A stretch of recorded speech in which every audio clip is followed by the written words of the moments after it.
Tommy Moya. Es autor de los libros El maravilloso Evangelio de la Gracia, Destinados para las Alturas, Mentiras que atan a los cristianos. Es fundador y director de la comunidad virtual Transformados en Cristo. A continuación, desde Orlando, Florida, Estados Unidos, el pastor Tommy Moya.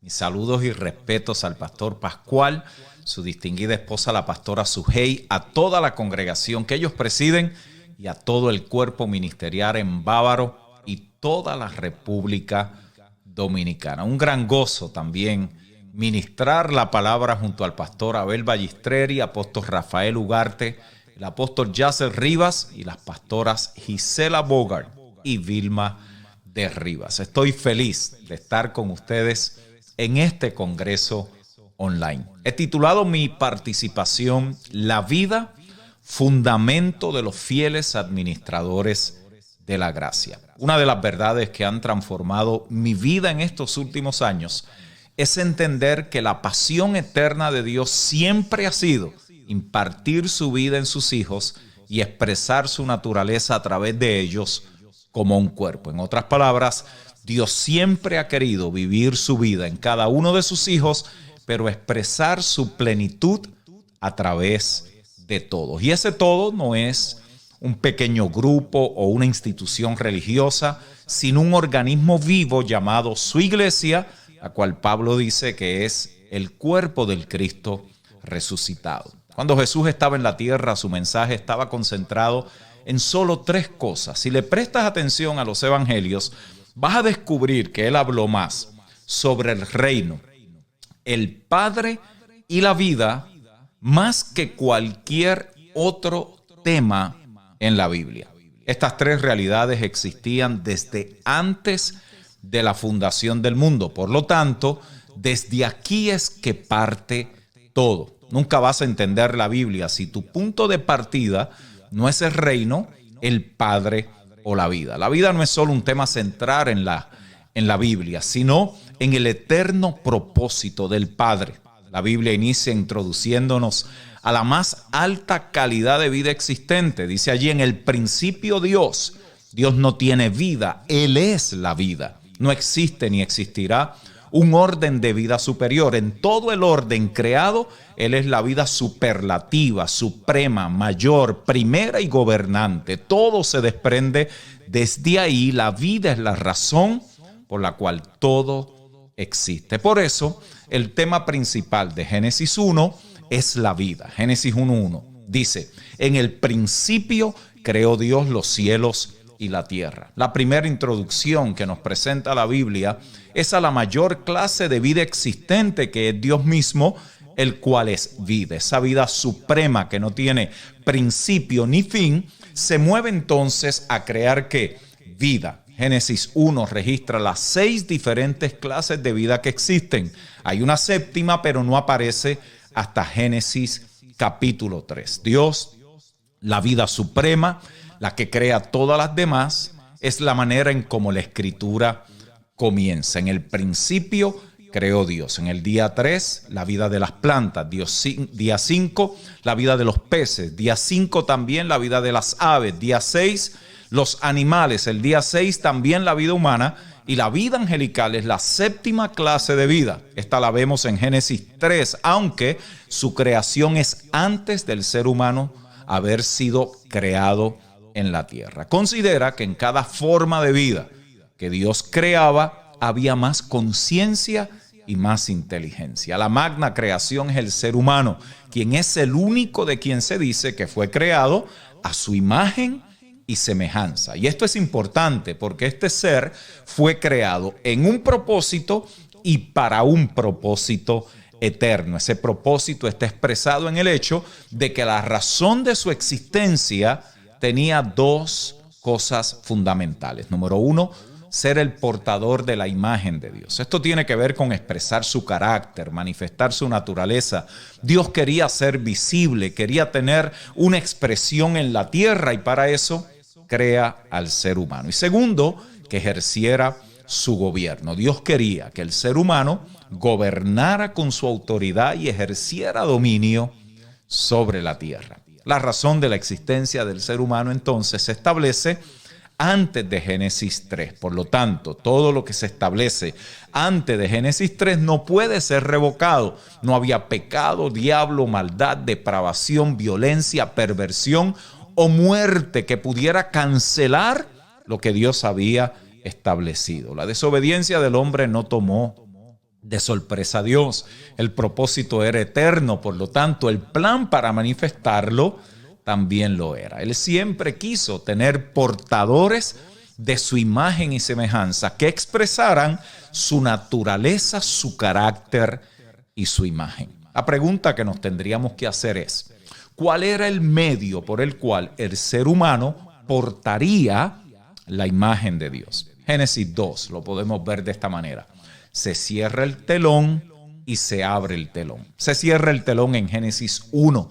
Dios allí descansa en el séptimo día, pero en Génesis 2 se abre otra vez el telón, que es una repetición de Génesis 1, pero en un lenguaje y orden diferente. En Génesis 2 Dios planta un huerto en Edén y pone 2 árboles. Dice el verso 9 del capítulo 2, y Jehová Dios hizo nacer de la tierra todo árbol delicioso a la vista y bueno para comer, también el árbol de vida en medio del huerto y el árbol de la ciencia del bien y del mal. Estos 2 árboles eran especiales por 2 razones principales. Número 1, Dios los pone en el centro del jardín. Y 2, son los únicos árboles a los cuales Él le pone nombre. A ninguno de los árboles que había creado en Génesis 1 le había puesto nombre, pero a estos 2 árboles sí.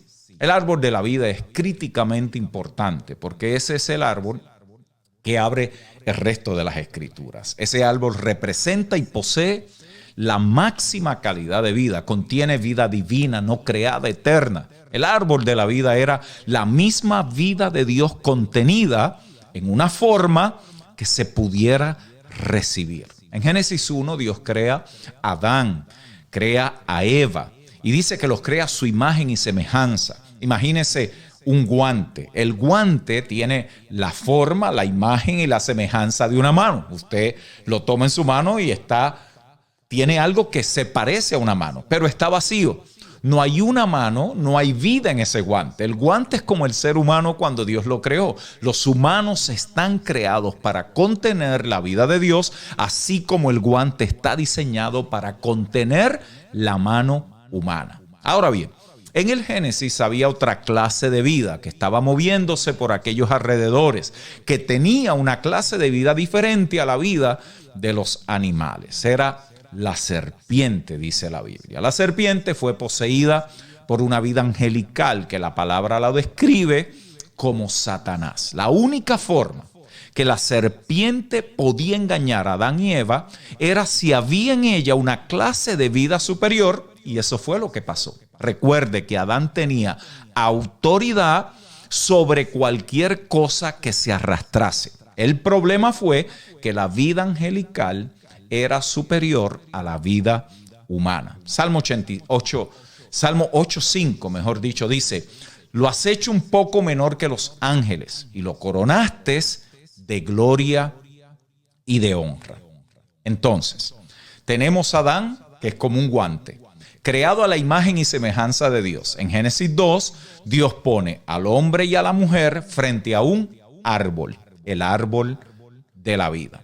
La invitación, ¿cuál era? La invitación era a comer del árbol. El mensaje era: si comes de este árbol, la mano se mete en el guante. En otras palabras, Dios quería dispensar, impartir su vida en Adán y Eva. La mayor clase de vida quería compartir su vida con los seres humanos, no por fuera, sino por dentro. Él quería que su naturaleza, carácter y gloria se expresaran a través de los seres humanos. Él quería que Adán y Eva dominaran en la tierra con la autoridad de Dios y dominaran sobre toda cosa creada, aún, dice el texto, las que se arrastraban.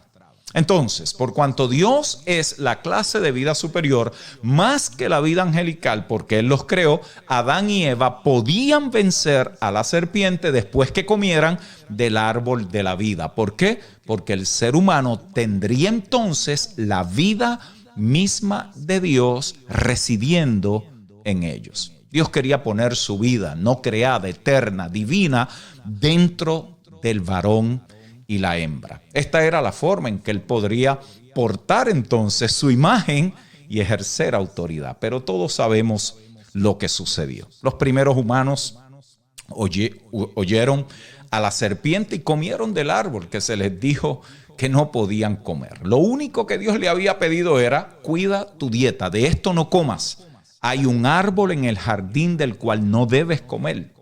Pero ellos se rebelaron y hasta donde sabemos no lograron comer del árbol de la vida. Del árbol que sí comieron fue del árbol del conocimiento del bien y del mal. Nota este nombre: el árbol del conocimiento del bien y del mal. No solamente del mal, sino también del bien. Al momento de comer, lo primero que sucedió fue que se le abrieron los ojos y se convirtieron en seres autosuficientes. Con este conocimiento, ellos comenzaron a decidir qué era bueno y qué era malo. Ya eran independientes de Dios y decidían por su propia vida. Diferente al árbol del conocimiento del bien y del mal, el árbol de la vida personifica todo lo bueno, no el conocimiento de lo bueno. ¿Por qué? Porque ese árbol era la misma vida de Dios allí representada. Dios no tiene cosas buenas. Él es bueno. De hecho, en una ocasión vino un joven rico y le dice al Señor: maestro bueno. Y el Señor le responde: no me llames bueno, solo hay uno bueno, que es Dios. Lo bueno es una clase de vida, es la vida de Dios. Lo bueno no es algo, es alguien. Si Adán hubiera comido del árbol de la vida, hubiera tenido la vida misma de Dios en él y hubiera podido vivir en una unión total con la vida de Dios y vivir en el poder de esa vida. Dios hubiera vivido a través de ellos si ellos hubieran expresado la mayor calidad de vida, porque la mayor clase de vida es la vida de Dios mismo. Pero su decisión fue otra. Ahora sus decisiones fueron independientes de Dios y ellos comenzaron a decidir lo que era bueno y lo que era malo. ¿Cuál fue la consecuencia de aquella acción y de aquella decisión? Que iban a morir. Todo su ser, espíritu, alma y cuerpo fue afectado en todas sus dimensiones y comenzó el deterioro. Todo el orden existente fue alterado. El alma ahora estaba gobernando sobre el espíritu, el cuerpo estaba muerto y el deterioro, y el espíritu estaba muerto. Al momento de pecar, su cuerpo se convierte en carne, su alma, mente, voluntad y emociones se convierten en su identidad.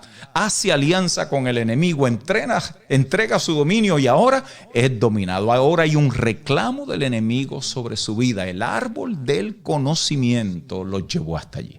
El árbol del conocimiento del bien y del mal es la esencia desde donde la religión adquiere su poder. La religión nos enseña a cómo decidir nosotros en lo que es bueno y lo que es malo. La esencia de la religión es que hagas lo bueno, pero que evites lo malo. El problema con esta ecuación es que la religión se alimenta de la habilidad humana, que ahora está ¿qué?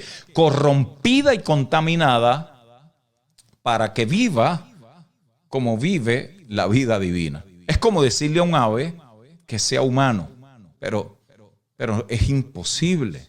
Es imposible, porque cuando Dios pone su vida en un ser humano, ese ser humano se convierte ¿en quién? En un hijo y en una hija de Dios. Y esto nos introduce a la idea del nacimiento, en este caso el nuevo nacimiento. Nacer es una impartición de vida. Dios quería hijos no religiosos. Él no quería un grupo que fueran ellos los que determinaran qué era bueno y qué era malo, sino hijos por los cuales él pudiera vivir y expresar su propia naturaleza y carácter en el planeta. Pero por causa del pecado, Dios cerró el acceso al jardín. El árbol de la vida al cual tenía acceso el hombre ahora estuvo inaccesible por miles de años. Por eso es por lo que cuando leemos el Antiguo Testamento y todas sus historias, lo que usted está leyendo es que es un recuento de gente que estaban comiendo del árbol de la ciencia, del bien y del mal.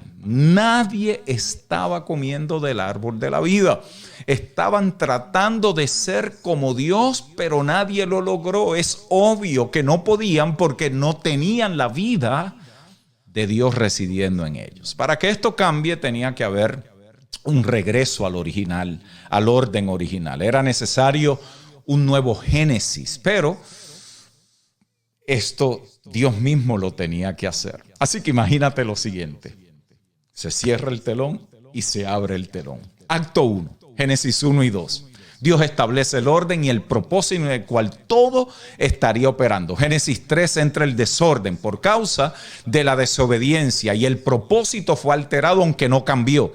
Estuvo en espera hasta el cumplimiento del tiempo cuando Dios mismo regresaría a restaurar el orden. Todo fue suspendido, dependía del cumplimiento de una promesa. Se cerró el telón, pero ahora se abre el telón. Comenzó un nuevo Génesis. Juan capítulo 1, verso 1 y 2. En el principio era el verbo y el verbo era con Dios y el verbo era Dios.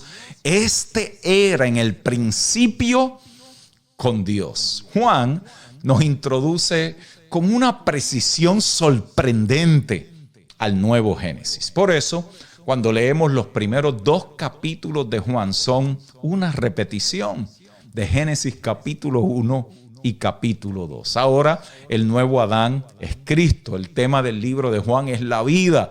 La menciona 58 veces. Ambos libros comienzan de la misma manera. En el principio Dios. ¿Quién es el que está en el principio en ambos libros? Dios. Juan 1, 3 al 4. Todas las cosas por Él fueron hechas y sin Él nada de lo que ha sido hecho fue hecho. En Él estaba la vida y la vida era la luz de los hombres. Juan comienza su evangelio con la vida y quien está hablando es de Jesús. Jesús es la palabra antes de la creación.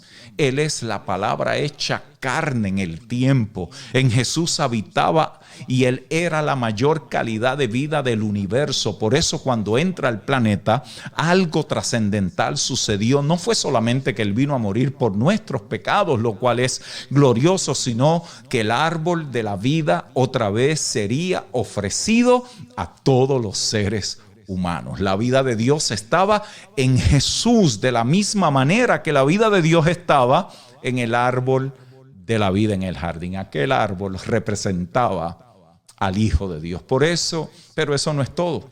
El verso 11 y 13 dice: a los suyos vino y los suyos no les recibieron, mas a todos los que les recibieron, a los que creen en su nombre, les dio potestad de ser hechos hijos de Dios, los cuales no son engendrados de carne, ni de sangre, ni de voluntad de carne, sino de voluntad de Dios. Y el verso 14, y aquel verbo fue hecho carne y habitó entre nosotros y vimos su gloria, gloria como la del unigénito del Padre. ¿Lleno de qué? De gracia y de verdad. La vida de Dios estaba en Jesús. Él vino a habitar entre los seres humanos y Juan dice que a todos los que le recibieron le dio el derecho, la autoridad de ser hechos hijos de Dios, lo que Dios siempre había querido. ¿Cómo sucedió esto? Tenían que volver a nacer. ¿Y qué es nacer de nuevo? La impartición de la vida de Dios a tu espíritu. Hasta ese momento Dios tenía solo un hijo, el unigénito. Pero el propósito no era que Jesús fuera el único. El Padre quería muchos hijos e hijas. Él quería que el unigénito no fuera solo el único. Lo que Él haría es que convertiría al unigénito en el primogénito de una nueva creación. Primera de Pedro 1:23, siendo renacidos, nacimos por segunda vez, no de simiente corruptible, sino incorruptible por la palabra de Dios que vive y permanece para siempre. Cuando Cristo te llamó a la salvación, no solo tus pecados fueron perdonados, sino que algo glorioso sucedió en tu vida. La vida de Dios mismo fue impartida y usted y yo nos convertimos en hijos de Dios, no por concepto, sino por naturaleza. Ahora la vida de Dios, el Zoé de Dios penetró las partes más profundas de tu ser y te hizo hijo en la familia de Dios. Juan 10:10 dice que esa vida que recibiste, Él quiere que la tengamos como en abundante. ¿Por qué es que es abundante? Porque es la vida de Dios, es la calidad superior de vida. La vida abundante de la cual el Señor habla no tiene que ver con casas, con carros o con bienes materiales. Nada de eso en sí mismo está mal si está amarrado a un propósito superior. La vida abundante es la vida de Dios mismo en abundancia en nosotros. Cristo no solo te perdonó de pecados, sino que te impartió su propia vida. Esa vida es eterna. En los evangelios la mayoría de las referencias a la vida eterna no es la vida después de la muerte, sino disfrutar la vida eterna mientras estamos aquí en la tierra. Primera de Juan 5:11, y este es el testimonio, que Dios nos ha dado ¿qué? Vida eterna, y esta vida está ¿en quién? En su Hijo. Verso 20, pero sabemos que el Hijo de Dios ha venido y nos ha dado entendimiento para conocer al que es verdadero, y estamos en el verdadero, en su Hijo Jesucristo. Este es el verdadero Dios y la vida eterna.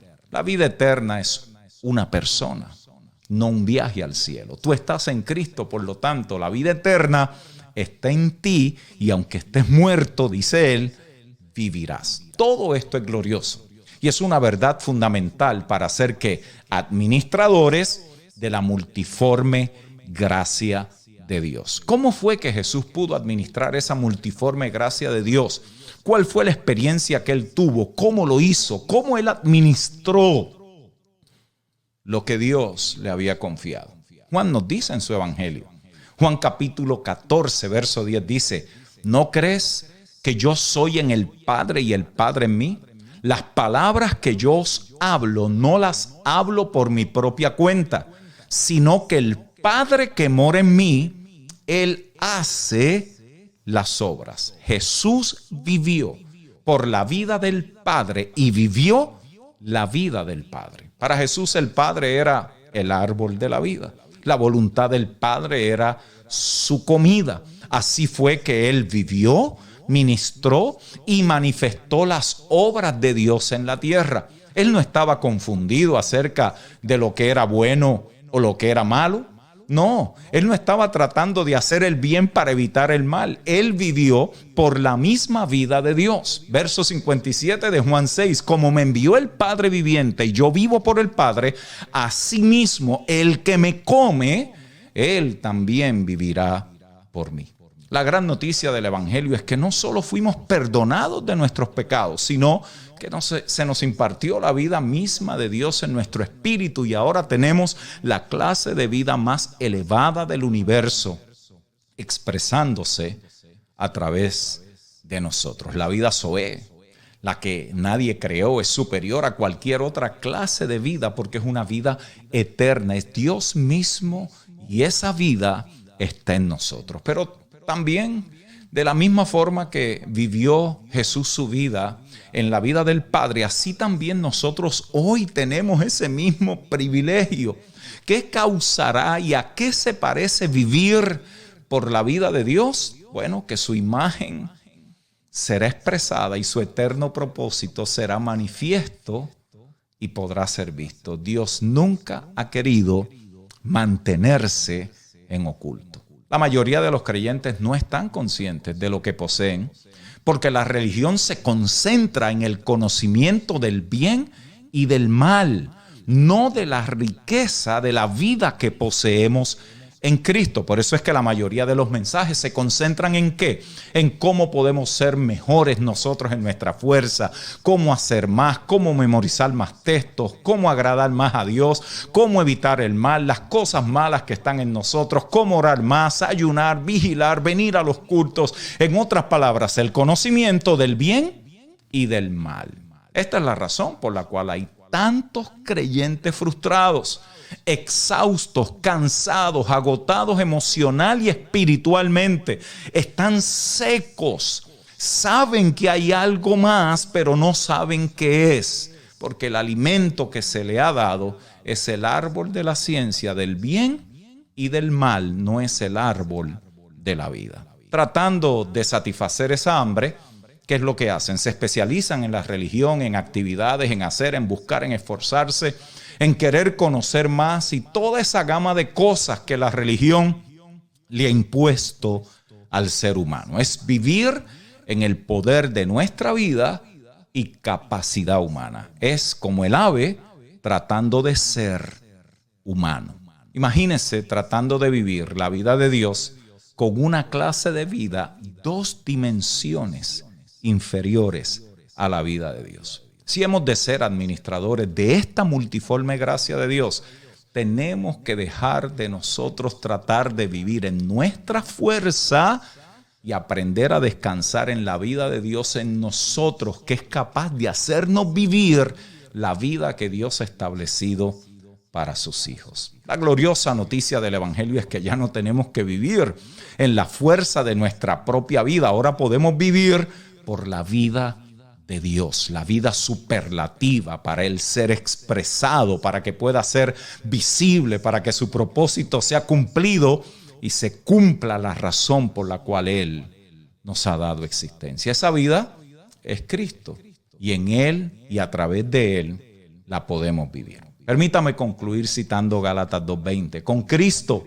estoy juntamente crucificado y ya no vivo yo, mas vive Cristo en mí. Y lo que ahora vivo en la carne, lo vivo en la fe del Hijo de Dios, el cual me amó y se entregó a sí mismo por mí. En Cristo no solo recibiste la vida de Dios, sino que Cristo mismo es la vida de Dios en ti.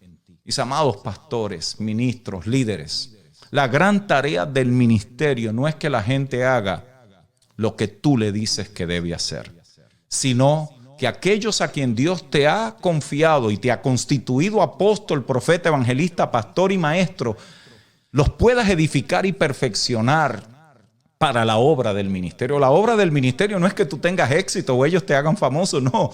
No son las actividades de una congregación, sino la edificación mutua del cuerpo mismo, ministrándose los unos a los otros la multiforme gracia de Dios.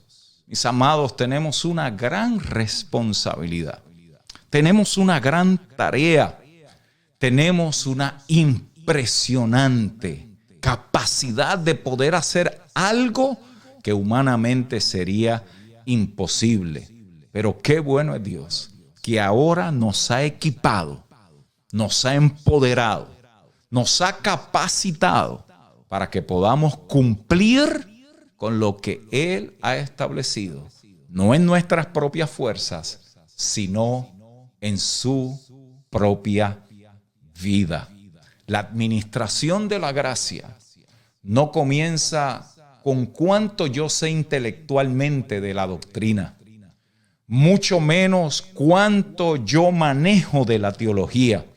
La administración de la gracia viene como consecuencia de que somos los recipientes y somos los que contienen la vida de Dios que ahora está siendo formada y creciendo en nosotros por medio de la formación de Cristo en nosotros. Así que, mis amados hermanos, en este congreso, la impartición que vas a recibir no tiene otra intención sino que posicionarte para que sepas lo que has recibido, lo que tienes de parte de Dios, lo que se te ha dado, y como un fiel administrador de lo que has recibido, ahora lo administras en esta generación. Mis amados, será un tiempo extraordinario, glorioso. Mantente conectado y conectada a cada conferencia, porque estoy seguro que cada uno de los oradores, cada uno de los conferencistas, cada uno de los exponentes va a seguir sumando a eso que de Cristo ya tú has recibido. Les bendigo en el nombre del Señor. Favor y gracia de Dios sobre tu vida, adelante y avanzando en esta gloriosa administración de lo que Dios nos ha confiado en su bendita gracia. Nos vemos mañana. Seguiremos ministrando en este orden y en esta verdad que en Cristo hemos recibido. Bendecidos.